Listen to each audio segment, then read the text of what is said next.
Welcome to the CMA inter group 2 preparation. पूरी की पूरी प्रिपरेशन फ्री में करा रही हूँ, तो चैनल को सब्सक्राइब कर लो ताकि आप तक ये वीडियोस पहुँच पाए और आप इसका पूरा बेनिफिट दिसंबर 2026 के ले पाओ। तो आज है 11 जुलाई। 11 जुलाई को टर्न है FM का, फाइनेंशियल मैनेजमेंट।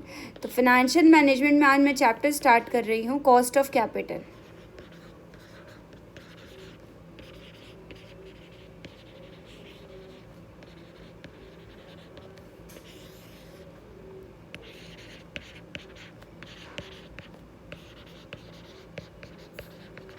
तो कॉस्ट ऑफ कैपिटल होता क्या है? सबसे पहले तो हम ये समझते हैं कि कॉस्ट क्या होती है। कॉस्ट का मतलब क्या होता है? लागत। मैं यहाँ पे हिंदी में लिखे दे रही हूँ ताकि आपको क्लियरली समझ में आ जाए कि कॉस्ट का मतलब क्या होता है। कैपिटल का मतलब क्या होती है? पूंजी।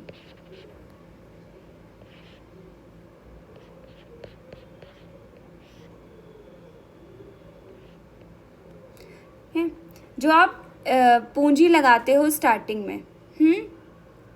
इसका मतलब ये होता है। अब हम आगे समझते हैं कि कॉस्ट ऑफ कैपिटल का कॉन्सेप्ट क्या है।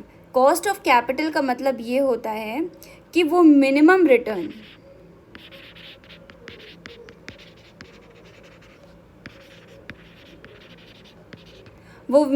रिटर्न जो कंपनी को कमाना ही पड़ेगा ताकि वो अपने इन्वेस्टर, शेयर होल्डर्स और लेंडर की एक्सपेक्टेशन को पूरा कर सकें। ठीक है, वो अर्न करना ही पड़ेगा, अर्न कंपल्सरी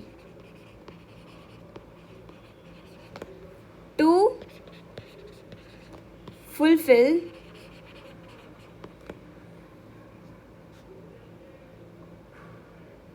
expectation of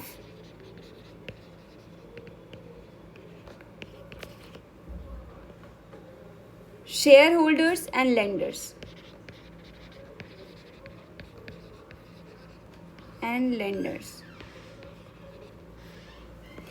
अगर कंपनी इससे कम कमाएगी ना तो वो उसी मार्केट में उसकी वैल्यू ऑब्वियसली गिर जाएगी। अगर कम कमाएगी तो आपको एक्सपेक्टेशन को पूरा करना ही पड़ेगा उस कंपनी को। ठीक है, तो इसका मतलब कॉस्ट ऑफ कैपिटल का क्या होता है? मिनिमम रिटर्न जो कि कंपलसरी है अर्न करना to fulfill the expectation of the shareholders and lender, ताकि उनकी कंपनी की वैल्यू बची रहे।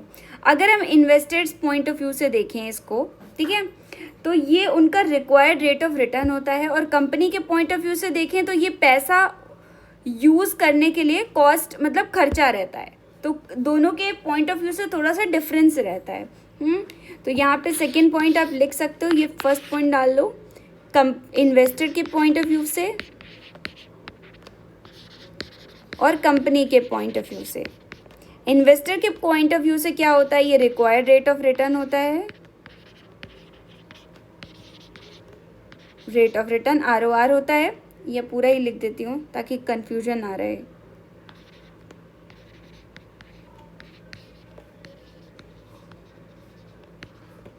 और कंपनी के पॉइंट ऑफ व्यू से क्या रहता है? ये पैसा यूज़ करने की कॉस्ट, ओके, कॉस्ट या एक्सपेंस।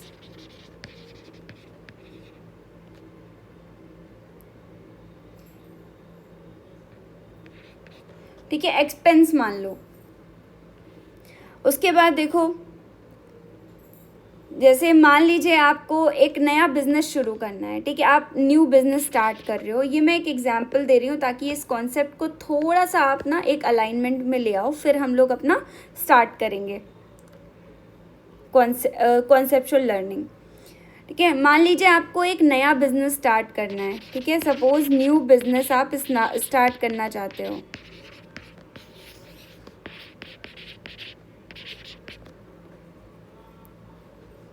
जिसमें आपको कितने की है?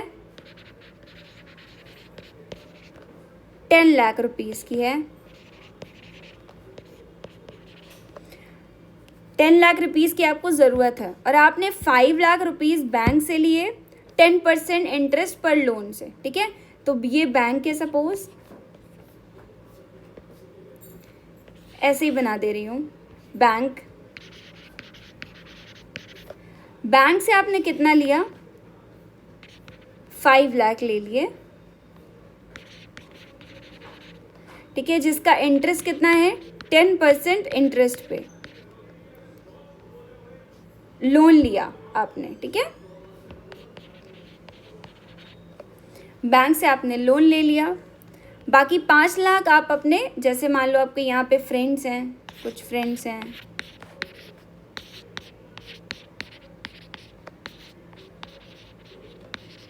ठीक है, ये कुछ फ्रेंड्स हैं, फ्रेंड से आपने कितना लिया, 5 लाख आपने इनसे ले लिया, ठीक है।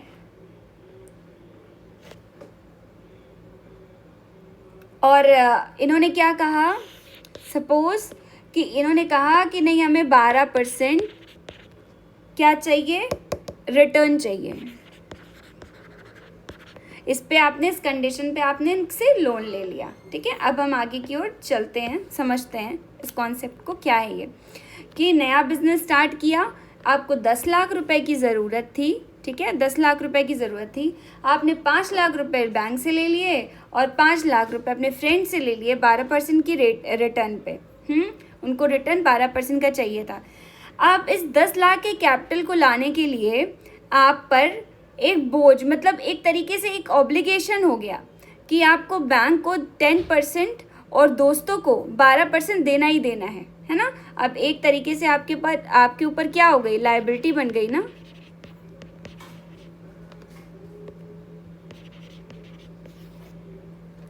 लायबिलिटी क्रिएट हो गई ना। तो इस पूरे फंड की जो एवरेज कॉस्ट निकाल कर आएगी, जितना भी पूरा फंड रहेगा उसका जो एवरेज कॉस्ट निकाल के जब आएगी, तो वही आपकी क्या होगी, कॉस्ट ऑफ कैपिटल। ये पूरे फंड, जो भी फंड है 10 लाख का, इसकी जो एवरेज कॉस्ट आएगी,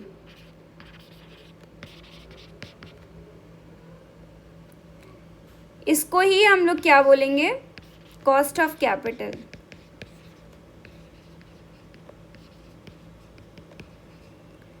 अगर आपका बिजनेस इस कॉस्ट से ज़्यादा कमाएगा, ठीक है, अगर बिजनेस जो है इस कॉस्ट से, जो कॉस्ट ऑफ कैपिटल आएगी इससे ज़्यादा कमाएगा, ठीक है, कमाएगी, तभी आप प्रॉफिट में बने रहेंगे। तो अगर आप मान लो आपकी cost of capital, cost of capital अगर आपकी जो भी आ रही है, सपोज कुछ भी आ रही है, 9 लाख ले लो, अब इससे ज़्यादा आपको कमाना पड़ेगा, है ना, तभी आप जा कर के क्या होगा, प्रॉफिट में रहोगे। तो ये बेसिकली पूरा कॉन्सेप्ट है आपका कॉस्ट ऑफ कैपिटल का, ठीक है। अब जो सीएमए के लिए इम्पोर्टेंट है, ये कॉन्सेप्ट तो बस आपको समझने के लिए, अब जो मेन चीज़ है वो है आपके न्यूमेरिकल्स के लिए कुछ कॉन्सेप्ट मैं बताना चाह रही हूँ, वो चीज़ ध्यान देख लेना, ठीक है। चलो आगे शुरू करते हैं।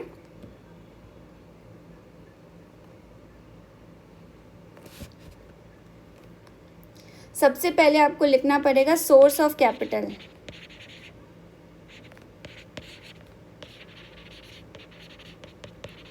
कहाँ कहाँ से कैपिटल आती है, तो पहला शेयर्स डिबेंचर्स से, शेयर्स से जिसमें आपका इक्विटी आएगा, ये बस आप नोट डाउन कर लीजिएगा, प्रेफरेंस आएगा, क्या, सेकंड आपका आएगा डिबेंचर, बॉन्ड से, थर्ड आपका आएगा retain earning,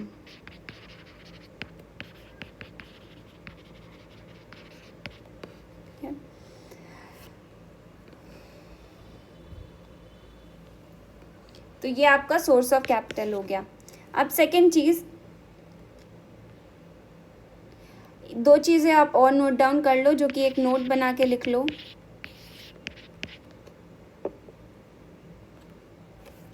dividend always gives on face value, समझ में आया, dividend always give on face value.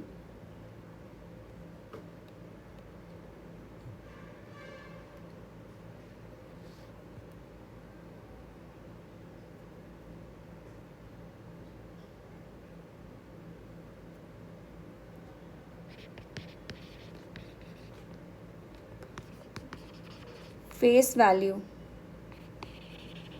ध्यान रखना, डिविडेंड हमेशा शेयर की फेस वैल्यू पे ही कैलकुलेट किया जाता है, ये बहुत इम्पॉर्टेंट नोट है, ठीक है।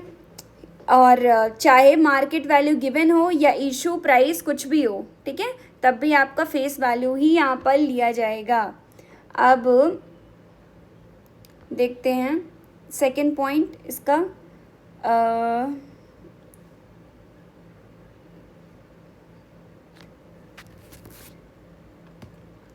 अब इसमें एक कैलकुलेशन आती है जो समझना बहुत ज़रूरी है।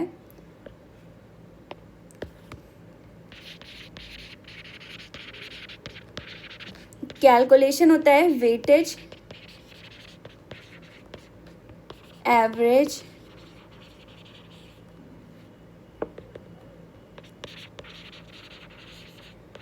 कॉस्ट ऑफ कैपिटल, ठीक है। Weightage average cost of capital, यहाँ पे अभी डिस्कस किया था कि कॉस्ट ऑफ कैपिटल का जो एवरेज आएगा, ठीक है, उससे ज़्यादा आपको प्रॉफिट होना चाहिए, तो ये चीज़ डिस्कस करी थी। अब हम यहाँ पे डिस्कस करते हैं कैलकुलेशन जो है वो weightage average cost of capital के बेसिस पे निकाला जाएगा। क्या है देखते हैं, चलो। इसका एक फॉर्मेट होता है, आपने पढ़ा भी होगा, आई थिंक बीकॉम के स्टूडेंट हो तब भी पढ़ा होगा। Sales minus variable cost contribution, fixed cost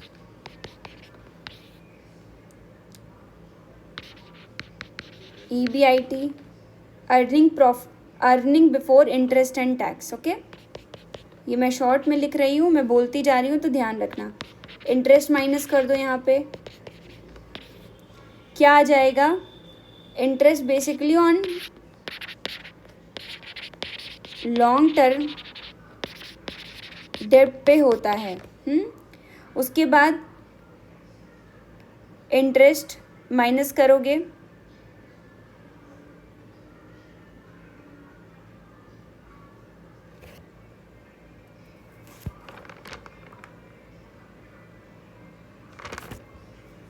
तो क्या आ जाएगा,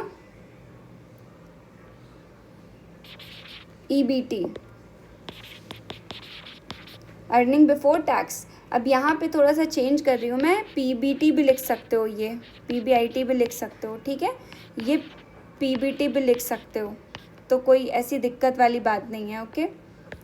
तो ये आ जाएगा, इसमें से माइनस कर दो टैक्स, ठीक है, टैक्स माइनस कर दोगे तो क्या आ जाएगा, पैट आ जाएगा, profit after tax, okay, profit after tax आ जाएगा। तो इसको आप जो है, इसमें से हम लोग क्या करेंगे, प्रेफरेंस शेयर का डिविडेंड माइनस कर देंगे।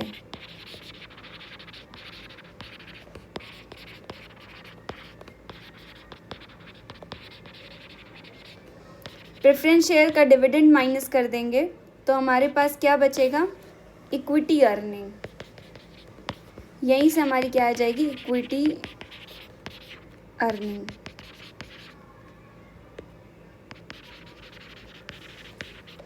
ये फॉर्मेट बहुत ज़रूरी है, तो ध्यान रखना, अपनी कॉपी में नोट डाउन कर लो अच्छे से प्रॉपर। मैं नोट्स में दे दूँगी आपको, फिर भी आप नोट डाउन करते चलो। चलो अब हम लोग नेक्स्ट फॉर्मूलों की तरफ बढ़ते हैं। कुछ फॉर्मूले हैं जो थोड़ा इम्पॉर्टेंट हैं। एक चीज़ और भी डिस्कस करनी है वेट इसमें आपसे, इक्विटी अर्निंग तो आ गया, इक्विटी अर्निंग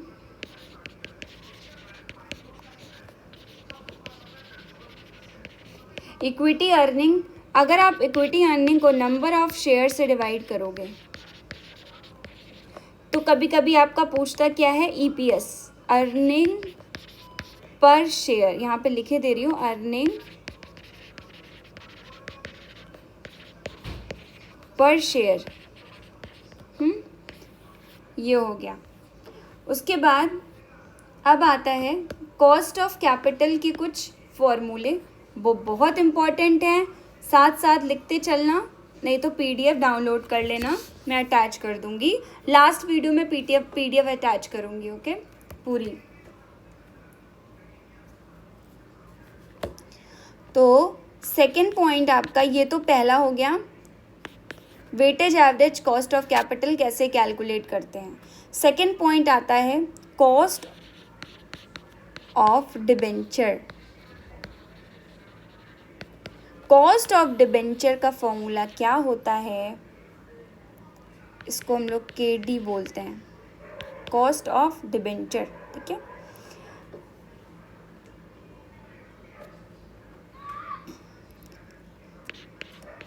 पहला कॉस्ट ऑफ इरिडीमेबल डिबेंचर,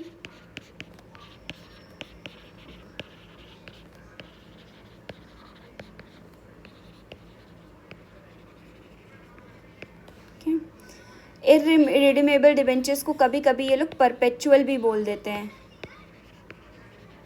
तो कभी क्वेश्चन में अगर परपेचुअल लिख के आया हो तो भूलना मत, ध्यान रखना यही होता है इरिडीमेबल डिबेंचर। ठीक है, इसका फॉर्मूला देख लो, याद रखना। देखो फॉर्मूला याद नहीं रखना है, जब प्रैक्टिस कराऊंगी क्वेश्चंस की बार बार फॉर्मूला लिखते जाओगे, अपने आप याद होता जाएगा।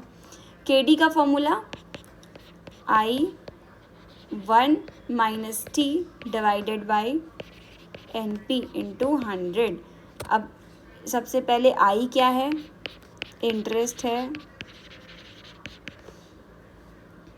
ठीक है, T क्या है, टैक्स रेट है। NP क्या है, नेट प्रोसीड है। ठीक है, नेट प्रोसीड निकालते कैसे हैं, issue price minus flotation cost, या तो फिर बोल सकते हो ब्रोकरेज। बस अभी नोट डाउन करते जाओ, हम जब अभी डिस्कस करेंगे अभी जब क्वेश्चन के साथ, तो ये आपको कैसे यूज़ करते हैं ये समझ में आने लगेगा। बस नोट डाउन करते जाओ साथ साथ। सेकेंड आपका कॉस्ट ऑफ रिडीमेबल डिबेंचर,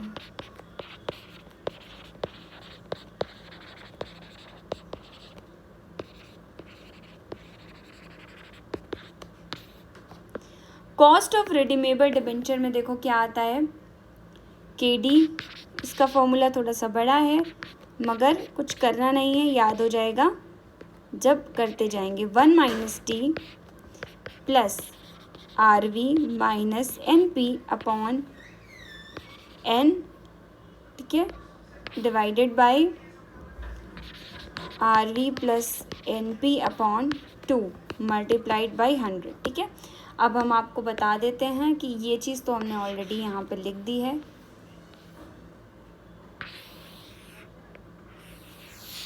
ये पूरा लिखा हुआ है। ठीक है, तो ये चीज़ यहाँ से देख लेना। बाकी RV NP क्या है ये मैं बता देती हूँ। RV का मतलब होता है रिडीमेबल वैल्यू,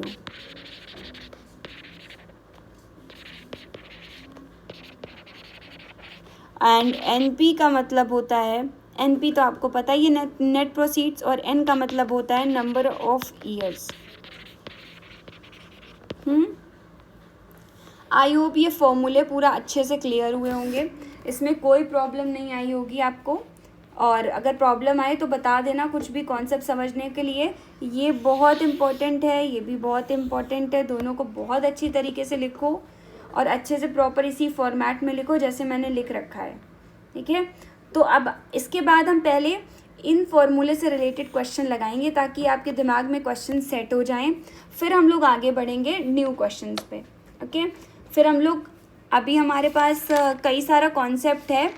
आपका कॉस्ट ऑफ प्रेफरेंस शेयर्स का भी